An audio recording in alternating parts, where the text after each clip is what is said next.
Welcome to A Scrap Life, a podcast solely focused on the hustlers, grinders, operators, and business owners who live and breathe the scrap metal industry every day. We are the original recyclers. No suits required, just guts and hard work. Here is your host, Brett Eckhart. I'm sitting here with Mikey Foon, man. We've been talking about getting this podcast done for a minute. Yes. And Nick's like, hey, let's see if we can get Foon. I'm like, let's fucking do it, man. So Reel me in. I'm stoked, man. I'm stoked to be sitting with you. Admiral Metals. You got your brother here with you? He is, yeah. Last time I saw you, you had your dad with you, too. Your dad not make it? He didn't. Unfortunately, he's still in Florida for the winter. Unfortunately. Well, I mean, he's out with us right now, I mean. Okay. But there is good places to be, right? Like, Florida's one of them. I guess I said unfortunately because he didn't want to, like, plane hop to get here. Yeah. I get it.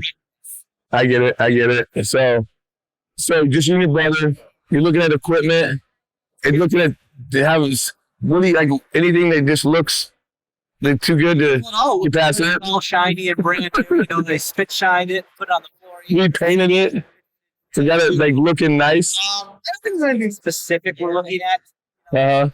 We always like to pretend that we were going to maybe get a wire chop or something like that. Yeah. Maybe one day we could pick your brain about something like that. Anytime, man. There's so many good buyers in our, Midwest area that it almost doesn't make sense because it's just so easy to not have to add that extra cost. 100%. Well, there's no one set way to set up a scrap yard, right? Or, everybody's processing it a different way. Everybody has different outlets, different consumers, different options, whether you're export or you're inland or you're next to Canada or you're next to Mexico, like steel mills, domestic, export, there's just a zillion ways to skin the cat. So you just got to do what works for you. Right? So our new, we've been without a non-ferrous baler for 14 months. Yeah. It's been excruciating because ours broke and it wasn't anything special. It was a HRB, but it was an annual tie. Yeah. So, we knew that we always wanted to move into HRB with the auto tie. Mm-hmm. Finally, when it broke, we were like, all right. Now's the time. We're going to do it. And unfortunately, last year, February into April now, and even past that, equipment was just impossible to get. Yeah. Taking forever. So we're still waiting, and it's coming next week. And we cannot wait. I bet, dude. There's something about being able to bail, being able to process your scrap, and it kind of helps you control it. It helps on the freight side for sure because you can get trucks up to weight. Like it's a big and not get in the middle. When you have loose loads, and I have to sell to my neighbor, unfortunately. Yeah, but it still comes back down to you can still operate your business because you take care of your customers. They're still bringing you the material. You can still do. Good. We haven't lost a pound, and thank God. We may be making a little bit less money right now, which will happen when we don't have the proper equipment to process. But we're ready to get right back to it. So give me the little history on Admiral. Give me because you're what, second generation or third? So second generation at Admiral. Okay. My brother actually fourth generation in the scrap metal business. I love it. So our great grandfather started a horse and buggy, and then my grandfather joined, and then my dad joined my grandfather, and then me and my brother joined my dad when he opened up Admiral in 1999 with a partner. So my grandfather and him were on a truck.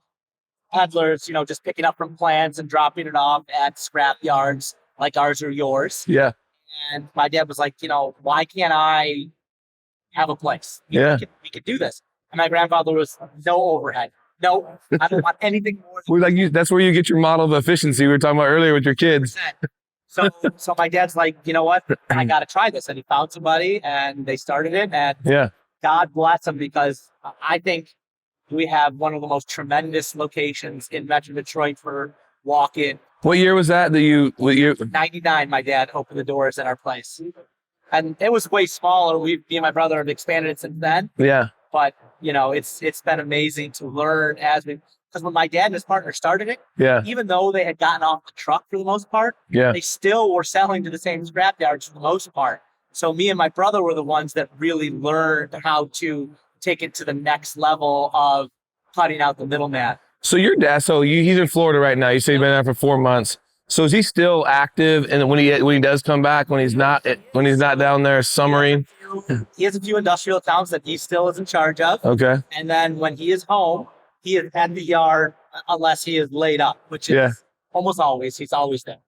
So does it, when he comes back into the fold after he's been gone for 4 months, does it create like an interesting dynamic? Does it like change the, He'll find, does it change the flow of how things are getting done or no? he'll go rip the mechanic off of fixing a machine and say, hey, I need this light bulb changed. Yeah. Dad, he's got stuff to do. Oh, you can fix a light bulb. Don't worry about it. Yeah. Fix the door lock. Yeah. We can probably fix this. Yeah. Like let's just handle this right here and then we can figure it out. You know, it's like he'll take the scale man away and be like, hey, let's fix this over here. I'm like, Dad, the scale man has customers that he needs to service. He can't be pulled away from the scale. So the business is like, way different than when he was in charge. Yeah. Well, so in the day-to-day, like, how do you and your brother divide up duties? Like, what do you do? What does he do? Sure. So my brother is in charge of sales, all the non-ferrous. Okay. And he's also helping to quality control to make sure all the bales and boxes and everything are proper so that we don't get rejections. Yeah. Very low rejection rate, which is amazing. I can't even remember the last time we've had a rejection. And then he helps with operations of the yard to make sure the guys are, processing the right things in order of what we need. Yeah. And then I am in charge of light bulbs. Cat bulbs. I'm in charge of steel sales. Uh-huh. I'm in charge of pretty much all of the plants that we are servicing. Yeah. So customer service, you call that. And then I'm also in charge of equipment and trucking.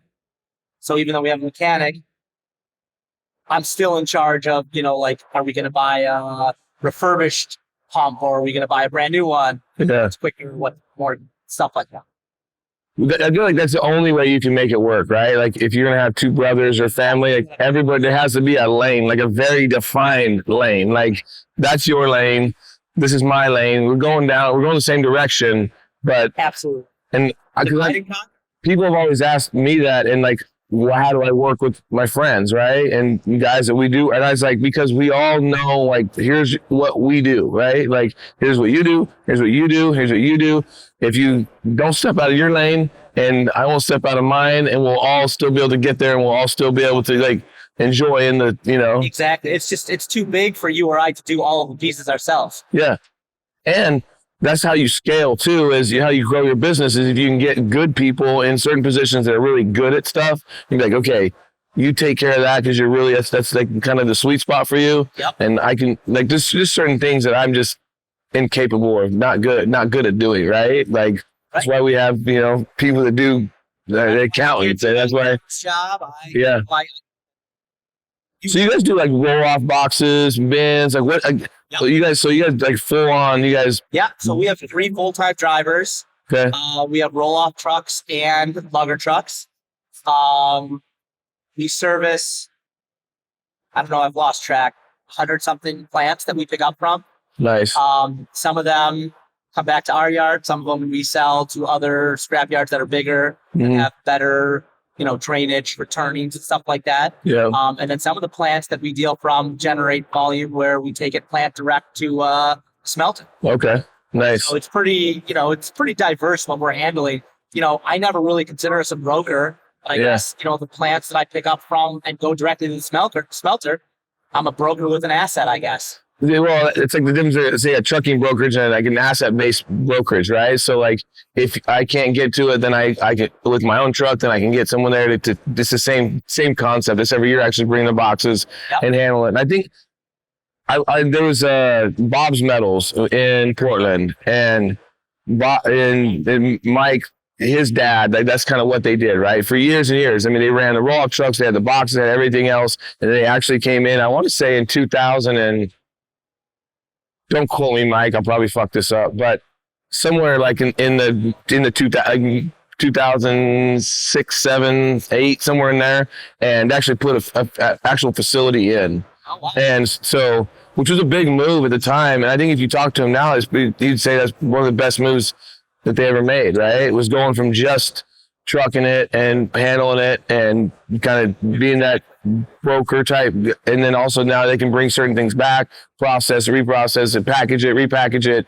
And yeah, I think that's key if you want to grow in our industry, is to have your own yard, warehouse, whatever you want to call it. Yeah. Because then you can power more value for your material than just having the one truckload, however many pounds or tons that would be at a time. Yeah. You can say, all right, I'm going to bulk this up a little bit and demand a better price, or find further out where you can sell it. Yeah, well, and it gives you a little more reach, but it also allows you to take care of the local market a little bit better. So, like, what is your, like, sweet spot? Like, what do you guys kind of hang your hat on as far as, like, what differentiate? I mean, you guys are in a competitive spot. So how do you compete? Like, so I think the difference is that Ellie and I are not just owners, but we're the operators. So we're there 6 days a week. You know, we're putting our eyes and hands on a lot of the material that's flowing in. So, like, you know, if our guy downgrades an aluminum, you know, we receive a load of aluminum turnings. Yeah. Let's say our yard says it's ironing. Okay, well, I'll talk to the owner and say, look, this load was ironing. Yeah. Tell him it is. Like, there's no way. We clean out our machines perfectly. And I'm like, well, here's pictures that, you know, are you physically watching the guys clean out your machines? Yes.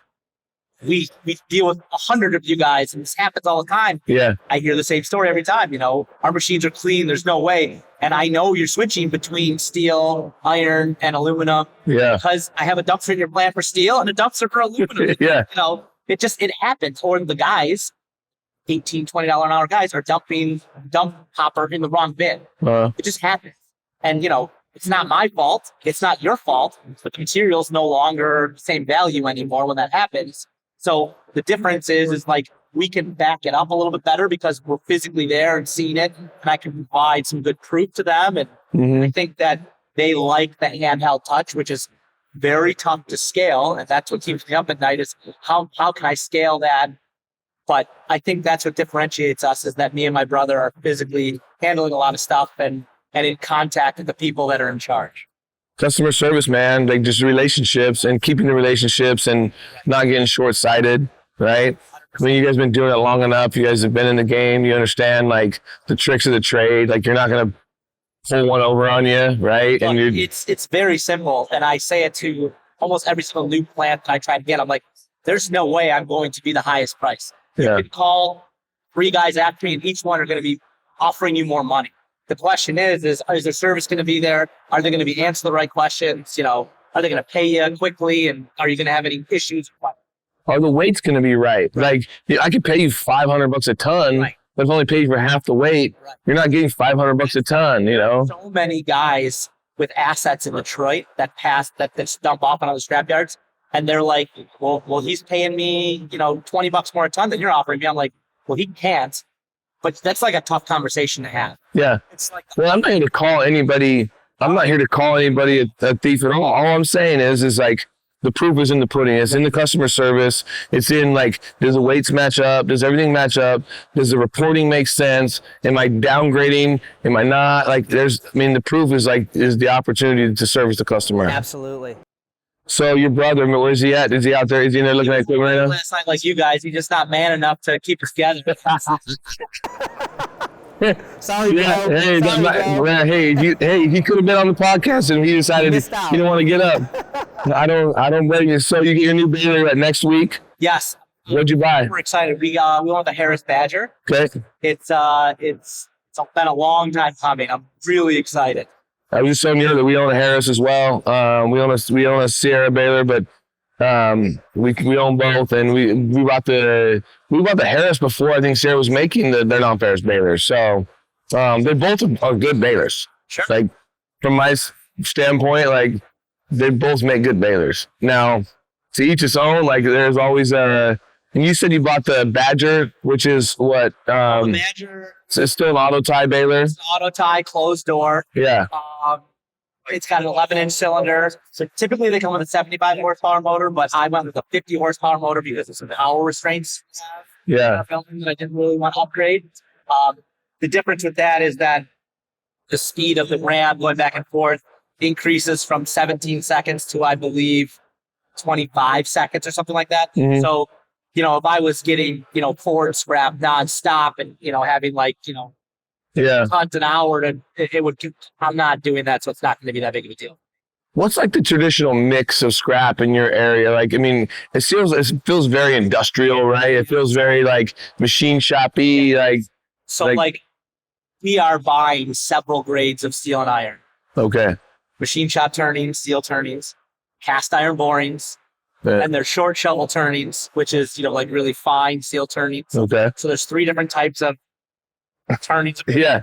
Then there's bushling, typical stamping. Yeah. Then there's number 1 baling, which is, larger pieces that need to be cubed. Yeah. Then there's number 2 baling, which is thin, clean, post-consumer, which can either be cubed or shredded. If you shred it, it's, very clean where there's no fluff for, after the shredder. Mm-hmm. So they pay a premium for that. Then there's regular shred feed. Okay. Then there's heavy melt number 1, heavy melt number 2, PNS. Some people do PNS 2-foot in the area. How big of an operating footprint are you on? So ours is pretty small. I think we're on about 3 acres total with about 10,000 square feet. Okay. We pump out pretty good volume for our little tiny. That's like I say. You start listing off all those grades of ferrous, right? Like you can start putting some real, Yeah. I mean, we can't handle all of those, unfortunately, because like the turnings and the borings, we don't have the proper training facility or size. Yeah. So like, those go to a place that really focuses on those items. Yeah. And then we don't have a steel baler, so we're not baling. Number 1, we send to a place that will cube it to a foundry bundle or whatever you call it. Yeah. But bushling, PNS, heavy melt, shred, number 2 baling, number 1 baling, autocast, all those items are spread around our yard. And, there's good and bad to having a small footprint. The good thing is, we can't get crushed terribly by fluctuations because we can't hold on to it for that long. Yeah. So we keep it moving pretty regularly. So it has, you don't get the upside, but you also don't have to take the downside when it goes the other way, right? Which is kind of feels like, I don't know when this podcast will come out. That's up to Nick. Let's let him figure that out. But, we're in the middle of April. It's like April 19th, I think. So it feels like this market's starting to soften up going into May is where we're here. Mid-month drop from some of the big players in town saying we're decreasing our shred, sheet iron, and car body price by $20 because they're anticipating a drop. Yeah, and I've heard that. Like, you start to hear things in this convention. You start hearing like the word gets out. Usually, in past experiences, people get a little more bullish around like an ISRI event. They're like, people get like, you want to buy, they want to like do some business. So you kind of, but it feels like this one. Do you think we're at the top of the market for the year? How do you think this year plays out?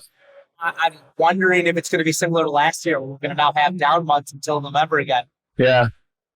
It depends on flow, right? It depends on like the consumers. Slow down from the plants. I'll tell you that right now. I always say like scrap guys will tell you more about the economy and where it's going than anybody else will, right? Because we're dealing with the manufacturers, we're dealing with the people on the front lines that are building, manufacturing, creating. And when we see a slowdown, I can already tell you the economy's slowing down. There's less consumerism going on, right? Whether it's consumerism on the manufacturing front where they're actually buying stuff that needs to be made, lawnmowers, whatever else, or just trinkets and stuff. Like we feel it, I think, ahead of time. But totally. So I think we're usually a pretty good gauge on that, right? I think you've said a couple times you're bracing yourself now for the rest of the year. Yeah. Well, it feels squishy, right? Like it doesn't feel like a rocket ship. It feels like we're coming off 2 incredible years. I'm sure you are as well. Yeah. And I've got, I think, enough to withstand what I feel could be coming. Yeah. So you're not. You brace yourself. Uh-huh. You don't spend too much so that you can continue through the bad time. Yeah. And it's going to be interesting to see, though. I think there's still a lot of money out there. Like there's still kind of like, there's not like, I wouldn't necessarily, there's just like all these good deals hitting the market either, because there's still people with the cash out there that are still buying, still doing, so it's kind of like, but the economy in general feels soft. But like I've been thinking that the economy was going to fall off a cliff for the last 2 years. Then we had the most incredible 2 years. I know. It doesn't make any sense. I was telling somebody this earlier. I said, don't ask me where you think this thing's going. I go, because as soon as I predict it, I'll probably be wrong. My brother calls me the reverse mush all the time. All right, man. Family owned, 4th generation. Yep. These are like my favorite conversations. One thing I've been kind of pushing on lately is how do we get the younger generation? You know, my business partner, Jake over here, he's got a son. He's about to graduate college. And like, I love seeing like that young, like 20-year-old, 21-year-old blood, 22, like coming up. Cause you realize, okay, like there is a chance, right? There is. But how do we get more people that want to do the it? Diamonds are in the rough, but they're like deep because there's so many privileged kids and people out there, like they don't want to get dirty. They Yeah, don't want to go to a desk job, let alone do what we do. I know. And it takes a long time to not be that guy that gets dirty. Yeah, You need to work yeah, the full, in it to understand there's so many facets of what we do. You got Yeah. to get dirty first. So it's, and nobody has the patience these days. So it is. I think it's a patience thing is what it is. And I of think course. like if to tell and whether it's our industry or anything else, like that patience component is so big because people want, it's like they want to live the life. The cell phone technology. Yeah, Amazon delivers in 45 minutes after you order. I mean, I know. the problem is we've all been spoiled, It is. Yeah, myself included. I know. Instant gratification. Yeah. So it's almost we're creating almost an impossible universe. Well, and maybe that's where though, like a little bit of a downturn in the economy or recession or whatever Will help. kind of reset. It'll like reset it a little bit and say, okay, like That's the maybe let's have a little more patience. Let's kind of get back to doing some of the dirty work. Somebody asked me before, like, so why'd you get into tires? I go, because it's fucking dirty and fucking hard to do, which means not many people want to do it, which means a little bit of less competition, like I always say everybody wants to be a non-Ferris broker in an office building, buying some scrap, sell, letting somebody else. If only it was that easy, right? Wouldn't that be fun? I know. Well, let's to deal with a million tire problems and whatever every day. 100%. Yeah. Find the dirty shit. Find the shit that people don't want to do. And there is money to be made. There's money in the dirt. That's Exactly. what the operations manager says. And he's a guy that I would never have believed would be interested in getting dirty every day. Yeah. And I love the guy to death. And he's like, there is money in the dirt. Just like you just said. That's in right there. I love it. There's money in the dirt. Thank you for sitting down, man. Appreciate you. I'm glad we finally got it done. Good to see you, man. Thank you.